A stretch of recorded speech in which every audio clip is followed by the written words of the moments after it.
A man will break your trust, then act like you're the problem for not getting over it. He'll call you dramatic for still hurting, say it's in the past, like the pain didn't follow you into the present. But cheating isn't just a mistake. It's a crack in the foundation she was trying to build. It's doubt planted in a heart that trusted you completely. Now, every time she tries to move forward, she's fighting the storm you created.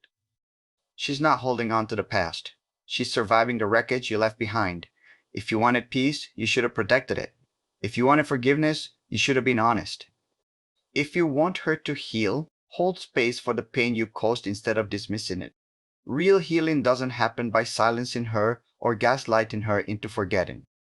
It happens when you take responsibility without defensiveness and replace ego with empathy. But if you can't do that, don't act shocked when she brings it up again. You don't get to betray her and dictate how she heals. That's not reconciliation, that's control.